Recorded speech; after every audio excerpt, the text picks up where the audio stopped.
Hello दोस्तों, कैसे हैं आप सब। होप करता हूँ बड़े ही होंगे। मैं हूँ कशिश तिवारी और आप देख रहे हैं केटी tech world.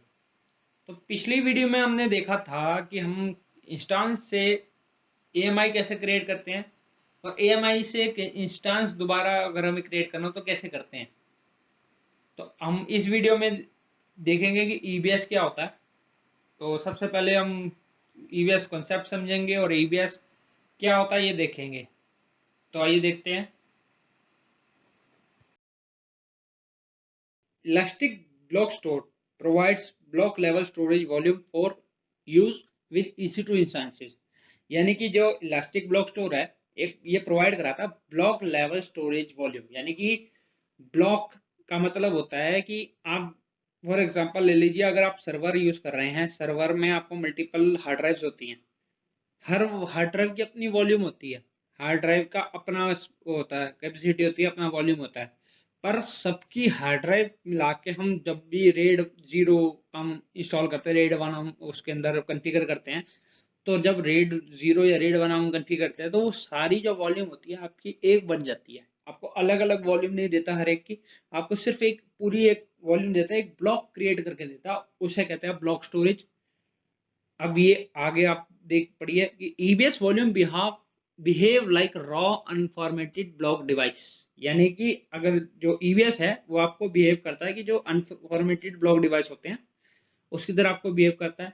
You can mount these volume as devices on your instances. मतलब आप माउंट कर सकते हैं डिवाइस वॉल्यूम्स को एज अ इंस्टांसेस, मतलब इंस्टांसेस पे वॉल्यूम माउंट कर सकते हैं बड़े आराम से। आप जैसे मान लीजिए आप सी ड्राइव एक क्रिएट हो रखी है आपकी इंस्टांस में, आप उसके साथ एक डी ड्राइव और क्रिएट कर सकते हैं, अटैच कर सकते हैं। आपने नहीं क्रिएट करी है, आप एक वॉल्यूम चाहते हैं अलग से, आप अटैच कर सकते हैं। अब ये जो है अटैच कर सकते हैं, ये स्टोरेज वॉल्यूम होती है आपकी जो आप अपने हिसाब से कैपेसिटी दे सकते हैं। और आप इसके अंदर कुछ भी आप फाइल क्रिएट कर सकते हैं, कुछ भी आप इसको यूज कर सकते हैं। और ये डिटैचेबल होती है, आप चलती हार्ड ड्राइव में भी इसको अटैच कर सकते हैं। जैसे चलता इंस्टेंस है, इंस्टेंस आपका रनिंग है, उसमें आप इसको अटैच भी कर सकते हैं, डिटैच भी कर सकते हैं। वॉल्यूम को आप डिलीट भी कर सकते हैं, वॉल्यूम का आप बैकअप भी ले सकते हैं। हर चीज़ आप कर सकते हैं डायनेमिकली। आप चलती हुई इंस्टेंसेस जो अगर आपके चल रहा है, वर्किंग है, उसके अंदर आप ये सारा टास्क परफॉर्म कर पाएंगे।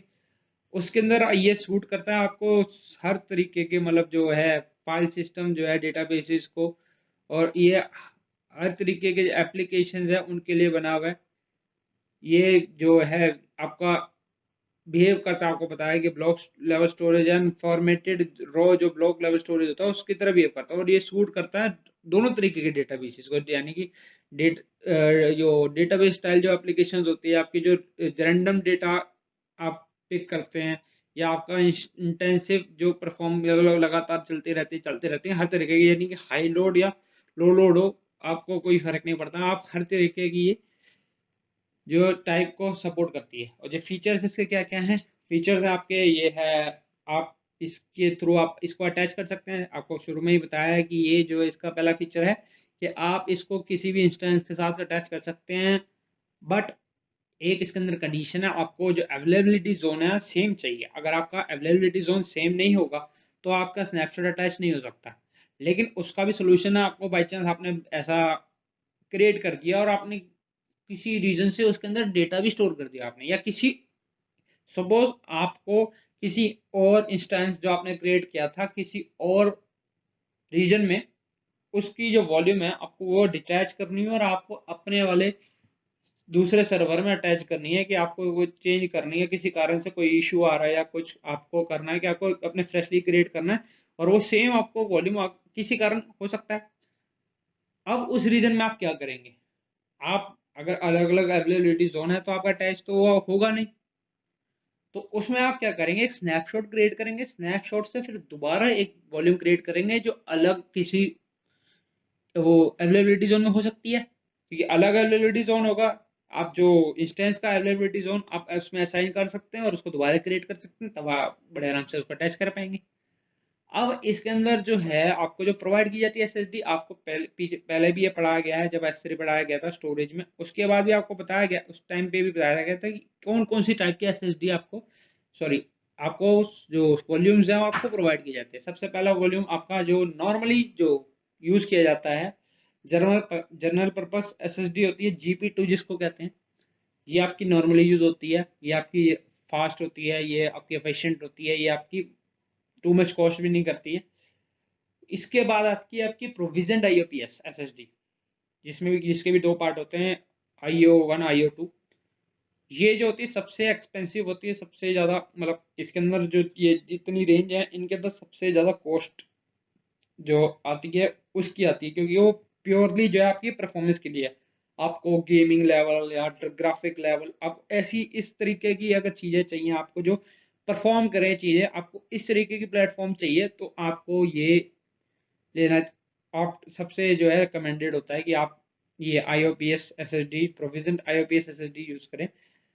इसके बाद हमारी आती है थ्रूपुट ऑप्टिमाइज HDD, जो आपकी नॉर्मल हार्ड ड्राइव होती है। ये होती है SSD जनरल पर्पस जो, और प्रोविजन IOPS SSD है, दोनों सॉलिड स्टेट ड्राइव है, ये हार्ड डिस्क ड्राइव है। इसका कॉस्ट कम होता है और इसका जो कैपेसिटी, स्टोरेज कैपेसिटी जो होता है वो ज़्यादा होता है, और स्टोरेज ये ज़्यादा सर लॉग्स वगैरह, सर्वर लॉग्स और आपके डेटा वेयर हाउस या डेटा स्टोर करने के लिए उस चीज़ों के लिए यूज़ होता है, ना कि ये परफॉर्मेंस बेस्ड काम के लिए कि आप जो है जैसे आप डेटा बेस जो कहते हैं आप क्रिएट करते हैं, आप कोई डेटा आप ऐसा है आपके पास ज़्यादा डेटा है आप रखना चाहते हो पर कॉस्ट भी कम हो आपको, तो ये आपका लिए एक ऑप्शन होता है। इसके अलावा जो आपका बचता है कोल्ड एचडीडी। कोल्ड एचडीडी का मतलब होता है कि ये जो एचडीडी है आप इसको एक्सेस जो है इनफ्रिक्वेंटली करते हो। अगर कोई भी डेटा आपका ऐसा है जो इनफ्रिक्वेंट एक्सेस होता है, जो फ्रिक्वेंटली एक्सेस नहीं होता है, उसके लिए आप कोल्ड एचडीडी यूज करते हैं। तो आपको सबसे पहले जनरल पर्पस की स्पीड आपको बताई गई है 3 IOPS पर गिग्स है, यानी कि 3 IOPS यानी कि 3 इनपुट आउटपुट पर सेकेंड पर गिग्स आपकी ये स्पीड प्रोवाइड कराता है, और बस्ट अप टू 3000 IOPS यानी कि आपके 3000 IOPS तक ये एक्सटेंड हो सकता है पीरियड ऑफ टाइम में। और ये जो है आपको जो यूज होता है आइडियल केस जो है as a board volume use हो सकता है आपका। हम normally board volume as a board volume इसको यूज भी करते हैं। बोर्ड वॉल्यूम का मतलब जिसमें आपकी विंडोज इंस्टॉल होती है या आपका इंस्टांस जिसमें क्रिएट होता है, आप इसको as a board volume use कर सकते हैं। स्मॉल या मीडियम साइज के डेटाबेसेस क्रिएट कर सकते हैं, या फिर आप इसमें डेवलपमेंट और टेस्ट एनवायरनमेंट के लिए आप इसको यूज कर सकते हैं। अब इसके बाद आता है आपका प्रोविजन IOPS SSD, जो आपका सपोर्ट करता है अप टू 64,000 IOPS, और जो थ्रूपुट स्पीड होती है वो 1000 मेगाबिट्स पर सेकंड आपकी स्पीड होती है। अब ये जो है आपको इंस्टांसेस जो है ये आपको स्केलेबल होता है, स्केलेबल प्रिडिक्टेबिलिटी स्केल जो है प्रोवाइड कराता है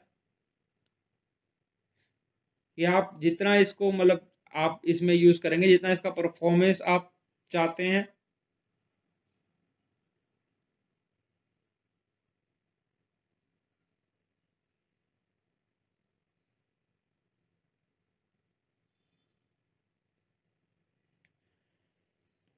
प्रोविजन IOPS जो है हार्ड ड्राइव आपकी, सॉरी SSD है, ये आपको अप टू 64,000 IOPS और 1000 मेगाबिट्स पर सेकेंड ऑफ थ्रूपुट प्रोवाइड कराती है। ये अलाउ करती है आपको जो आप प्रेडिक्टिवली आप स्केल कर सकते हैं IOPS 10,000, यानी कि आप स्केल कर सकते हैं कितनी परफॉर्मेंस आपको इसमें चाहिए, और ये अप टू 64,000 IOPS तक परफॉर्म कर सकता है आपके लिए।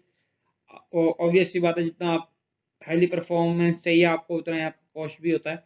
और थ्रूपुट ऑप्टिमाइज HDD होती है, जो आपको बताया है कि सिर्फ आपका डेटाबेस वगैरह आपको जो है वॉल्यूम जो है लार्ज सिक्वेंशियल वर्कलोड जो होता है, मतलब बड़ा जो काफ़ी हैवी वर्कलोड होता है, कहने का मतलब आपका कि ज़्यादा मात्रा में डेटा है, उसमें आप यूज़ कर सकते हैं इसको। जैसे इसके अंदर दिखाया data warehouse, Amazon EMR, ETL, log processing, तो इन कामों में यूज़ होता है। कोल्ड एचडीडी आपका जो होता है लो कॉस्ट मैग्नेटिक स्टोरेज होती है। ये आपकी मैग्नेटिक स्टोरेज होती है, यानी कि एचडीडी जो नॉर्मल होती है वो मैग्नेटिक स्टोरेज कहलाता है, उसको उसको हम मैग्नेटिक स्टोरेज कहते हैं। ये आपको ये परफॉर्मेंस जो है रेदर देन IOPS में, ये आप मतलब आपको जो परफॉर्मेंस के लिए नहीं है, ये जो ये इस कोल्ड एचडीडी है, ये परफॉर्मेंस के लिए नहीं है। ये आपको वॉल्यूम और ideal for large sequential cold data workload, यानी कि आपको जो ये है कोल्ड डेटा, यानी कि जो आपको इनफ्रिक्वेंटली जो एक्सेस नहीं करना डेटा, उसके लिए आपको ये यूज़ करनी चाहिए, ताकि इसकी जो है कॉस्ट भी कम होती है, आपकी कॉस्ट कम होती है, सबसे कम कॉस्ट लगती है इसकी। और दूसरा, आपका डेटा जो है आप इसके अंदर स्टोर कर सकते हैं, large amount of data store कर सकते हैं with low cost and but if you need frequently access, आपको थ्रूपुट एचडीडी में जाना पड़ेगा। अगर आपको एक इनफ्रिक्वेंट एक्सेस नहीं चाहिए तो आपको ये चूज कर सकते हैं आप। अब इसके बाद जो है ईबीएस जो होता है वो इनक्रिप्शन भी आप इसको प्रोवाइड कर सकते हैं, आप चाहते हैं इनक्रिप्टेड ईबीएस हो, आप वो भी प्रोवाइड कर सकते हैं। आप इसके अंदर आप जो है स्नैपशॉट भी क्रिएट कर सकते हैं। स्नैपशॉट का मतलब होता है कि जो बैकअप आपका इसका क्रिएट कर सकते हैं, जो आप इंस्टेंस के अंदर वॉल्यूम या इंस्टेंस दोनों का आपको बैकअप क्रिएट किया जा सकता है, चाहे आप वॉल्यूम का कर लें, चाहे आप बैकअप इसका कर लें, वॉल्यूम का कर लें, चाहे आप इंस्टेंस का कर लें। और आपका जो जिस पॉइंट पे आप जो क्रिएट करेंगे वो आपका जो है हमेशा रहेंगे, जब तक आप उसको डिलीट नहीं कर देते तब तक आपका वो रहता है।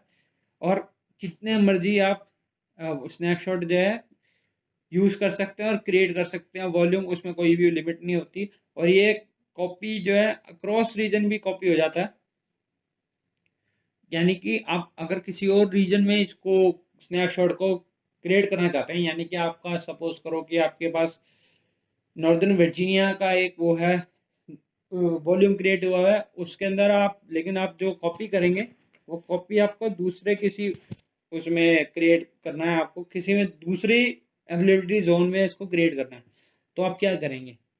तो अगर ये ऑप्शन नहीं होगा तो आप क्रिएट ही नहीं कर सकते, पर ये आपको ऑप्शन देता है कि आप इसको दूसरे रीजन में भी क्रिएट कर सकते हैं।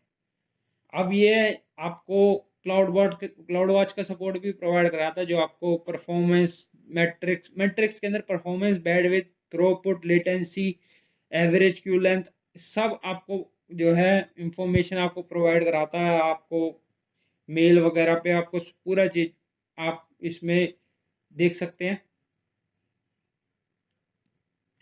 अगर आप इसके अंदर पूरा उसको मॉनिटर कर सकते हैं, ताकि आप कोई भी जो चीज़ है, आप ऐसी कोई चीज़ के लिए पैसा ना जाए जिसका आप यूज़ ही नहीं कर रहे हैं। तो ये आपकी छोटी सी ये आपकी थ्योरी है। तो आज के लिए इतना ही। अगर आपने इस वीडियो को यहाँ तक देख लिया है तो इस वीडियो को लाइक कीजिए, शेयर कीजिए, सब्सक्राइब कीजिए and press the bell icon for more updates. मिलते हैं आपसे अगली वीडियो में, तब तक के लिए bye bye, take care. I'm an icon, man. And my girl about a 10. I should fuck her in a Benz.